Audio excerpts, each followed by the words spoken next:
اگر کسی نے یہ جرم کیا ہے اور اپنی بیوی سے کروایا ہے، ٹھہرنے کے بعد گرب کے اندر بچہ ٹھہر جانے کے بعد اس کو گروانا اتنا بڑا جرم ہے، اتنا بڑا جرم ہے کہ آج بھی بچے مارے جاتے ہیں ماں کے پیٹ میں۔ الٹرا ساؤنڈ پہ چیک کرایا گیا، بتایا لڑکی ہے۔ صاحب 3 لڑکیاں پہلے سے، چوتھی بھی لڑکی؟ نہیں صاحب، ایبارشن کرا دو۔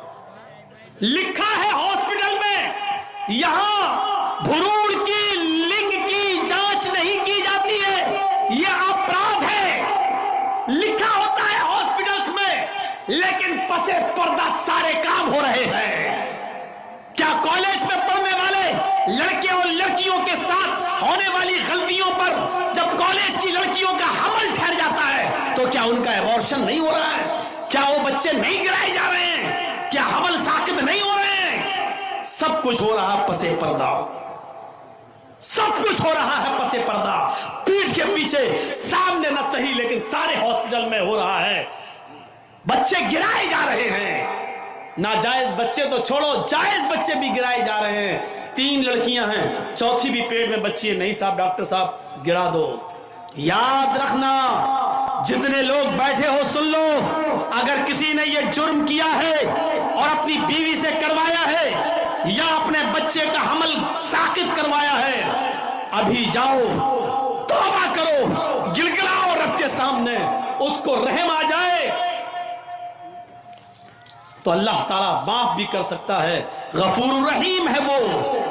ورنہ جرم بہت بڑا ہے۔ جس نے اپنی بیوی کے پیٹ سے بچہ گروایا، چاہے وہ حمل 10 دن کا ہی کیوں نہ ہو، 15 دن کا کیوں نہ ہو، حمل ٹھہرنے کے بعد گرب کے اندر بچہ ٹھہر جانے کے بعد اس کو گروانا اتنا بڑا جرم ہے، اتنا بڑا جرم ہے کہ بخاری شریف کی حدیث ہے، اللہ کے نبی فرماتے ہیں جس نے دنیا میں اپنے بچے کو اپنی بیوی کے پیٹ سے ایبارشن کروا دیا، گروا دیا، اسقاط کروایا، قیامت کے دن اللہ تعالیٰ اس بچے کو ہاتھ دے گا، پیر دے گا، زبان دے گا، آنکھیں دے گا، سر دے گا۔ یہ بچہ ایک بچے کی شکل اختیار کرے گا۔ بخاری کی روایت ہے، جاء یوم القیامہ ومعلق بین ثدیہا، قیامت کے دن وہ بچہ اس حال میں آئے گا کہ وہ اپنے ماں کی دونوں پستان سے لٹکا ہوا ہوگا، اپنے ماں کے دونوں سینوں سے لٹکا ہوا ہوگا، اپنے ماں کا دودھ چوس رہا ہوگا، اپنے ماں کے پستان سے لٹکا ہوگا۔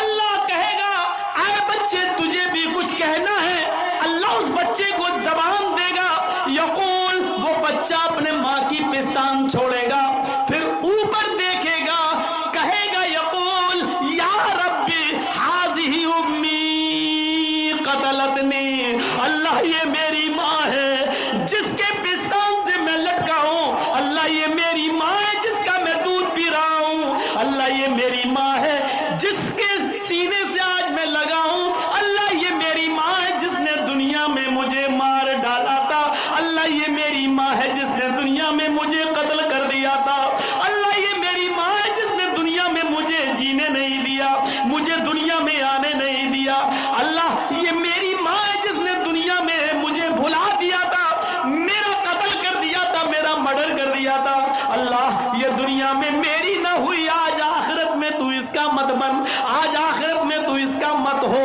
اے اللہ تو میری ماں کو جہنم میں ڈال دے، اللہ میری ماں کو جہنم میں پھینک دے، میری ماں سے مجھے کوئی ہمدردی نہیں ہے، یہ دنیا میں میری نہ ہوئی، آج تو اس کا نہ ہو۔ قیامت کے دن یہ بچہ اپنی ماں کو جہنم میں لے جائے گا۔ اللہ رب العالمین اس بچے کو تو نہیں لیکن اس کی ماں کو اپنے اس بچے کے کہنے پر جہنم میں ڈال دے گا۔ جس ماں نے دنیا میں ایبارشن کرا کے اپنے بچے کو گرایا ہے، تم اپنے حلال بچے گرا دیتی ہو، اپنے شوہر کے بچے گرا دیتی ہو، صرف اس لیے کہ وہ لڑکی ہے۔ اسلام نے تو حرام اولاد کو بھی گرانے کی اجازت نہیں دی ہے۔ اس واقعے کو نہیں پڑھا جو اللہ کے رسول کے پاس ایک عورت آتی ہے اور کہتی ہے انی قد اصبت الحد یا رسول اللہ، اے اللہ کے نبی میں حد کو پہنچ چکی اور مجھے پاک کر دو۔ اللہ کے نبی نے کہا ٹھیک ہے اس کو لے جاؤ سنسار کر دو۔ کہنے لگی میرے پیٹ میں بچہ ہے۔ آپ نے کہا پھر تجھے ابھی سنسار نہیں کیا جائے گا، جاؤ جب بچہ پیدا ہو جائے تب آنا۔ بچے کو لے کر آئی کہ اب تو پیدا ہو چکا ہے. آپ نے کہا اس بچے کے ہونٹوں میں تیرا دودھ لگا ہوا ہے, مطلب اس بچے کو تیرے دودھ کی ضرورت ہے, جب تک وہ تیرا دودھ پیے گا تجھے قتل نہیں کیا جائے گا, جب وہ تیرا دودھ چھوڑ دے اور روٹی کھانے لگے تب تجھے قتل کیا جائے گا. اسلام تو حرام اولاد گرانے کی اجازت نہیں دیتا, تم تو اپنے حلال اولاد گرا دیتی ہو. قیامت کے دن یہ عورتیں بہت سخت عذاب میں مبتلا ہوں گی جنہوں نے دنیا میں اپنے بچوں کو گروایا ہے. حمل ٹھہرنے کے بعد چاہے وہ ایک دن کا ہی کیوں نہ ہو, حمل ٹھہر گیا, رپورٹ میں آ گیا کہ حمل ٹھہر گیا, اب آپ بچے کو نہیں گرا سکتے ہیں, ایبورشن نہیں کرا سکتے ہیں. وہ الگ بات ہے کہ کوئی مصیبت ہو جائے اور ماں یا بچے میں سے کسی ایک کو بچانا پڑے, تو ایسی صورت میں تو پھر ماں کی جان بچائی جائے گی, وہ مجبوری کے ایک الگ کنڈیشن ہے. لیکن بغیر کسی مجبوری کے صرف اس لیے کہ 3-4 بیٹیاں پہلے سے, یہ چوتھی بھی میری بیٹی, ہم جہیز کہاں سے لائیں گے, نہیں گرا دو, اب نہیں چاہیے مجھے, صرف اس لیے گرا دیتی ہو تو عذاب کی مستحق ہوگی, عذاب کی مستحق. تو میرے بھائیوں ہمیں بچنا چاہیے. یہ اندھیرا تھا عرب کے اندر کہ لڑکیوں کو زندہ دفن کر دیا جاتا تھا. شادی جانتے ہو کیسے ہوتی تھی؟ شادیوں کا رواج بہت برا تھا. ایک لڑکا کسی لڑکی سے شادی کر کے لاتا تھا, پڑھیے بخاری کتاب النکاح, زمانے جاہلیت کی نکاح پر نظر ڈالیے. ایک لڑکا کسی لڑکی کو نکاح کر کے لاتا تھا لیکن اس کے ساتھ رات سوتا نہیں تھا, جس کو ہماری زبان میں بولا جاتا ہے شب زفاف نہیں مناتا تھا, اور جس کو ہماری عام بھاشا میں بولا جاتا ہے سہاگ رات, وہ لڑکا اپنی بیوی کے ساتھ نہیں مناتا تھا. شادی کر کے لایا, ودا کر کے لایا, رخصتی کر کے لایا, گھر میں لایا, لیکن نہیں ملتا تھا, بلکہ وہ لڑکا, وہ پتی, وہ دولہا اپنی بیوی کو اپنے دوست کے حوالے کر دیتا تھا اور کہتا تھا کہ لو جاؤ تم اس کے ساتھ اور اس کی شرمگاہ حاصل کرو, یعنی اس کے ساتھ زنا کرو. اور جب اس کے دوست سے یہ بیوی حاملہ ہو جاتی تھی, یہ لڑکی حاملہ ہو جاتی تھی, تب پتہ چلتا تھا حاملہ ہو گئی, تب یہ اصلی پتی جاتا تھا اور اپنے دوست سے اپنی بیوی کو لے کر آتا تھا. اور ایسا اس لیے کیا جاتا تھا تاکہ بچہ نیک پیدا ہو. بتائیے, ان کے ہاں نیک بچہ پیدا ہونے کا یہ تصور تھا کہ جب تک شوہر شادی کے بعد اپنی بیوی کو کسی دوست کے بستر پہ نہ بھیج دے اور اس سے حمل نہ ٹھہر جائے, تب تک اس بیوی کو اپنی بیوی کی طرح نہیں اپنایا جا سکتا ہے, اس سے ملا نہیں جا سکتا ہے. اور یہ اس سماج میں اس لیے ایسا کیا جاتا ہو کہ اس سے بچہ شریف پیدا ہو, تو وہاں کی شرافت آپ سمجھ سکتے ہیں.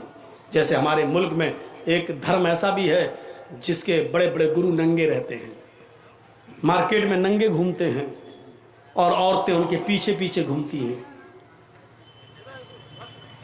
اور ایک جگہ جب وہ بابا بیٹھ جاتا ہے تو اس کے اوپر سر پہ دودھ ڈالتی ہیں. آج بھی یہ پرچلن ہے. اور وہ دودھ جب بہتا ہوا اس بابا کے مشین کے پاس آتا ہے, وہ گرو گھنٹال جو بنا بیٹھا ہے ننگا, جب بابا کی شرمگاہ کے پاس آتا ہے وہ دودھ اوپر سے, تو اس کو کٹورا لگا کے ایسے بھر لیتی ہے. اور وہ دودھ گربھوتی عورتوں کو پلایا جاتا ہے, حاملہ عورتوں کو پلایا جاتا ہے. کیوں؟ تاکہ بچہ نیک پیدا ہو. اندازہ لگاؤ, مشین کے پاس سے آیا ہوا دودھ اور کٹورے میں بھرا گیا ہو وہ دودھ جب گربھوتی عورت پیے گی تو بچہ کتنا شریف پیدا ہوگا, اس سے آپ اندازہ لگا سکتے ہیں. اس کی شرافت کا حال کیا ہے یہیں سے آپ اندازہ لگا سکتے ہیں. تو وہ ایسا ہوتا تھا.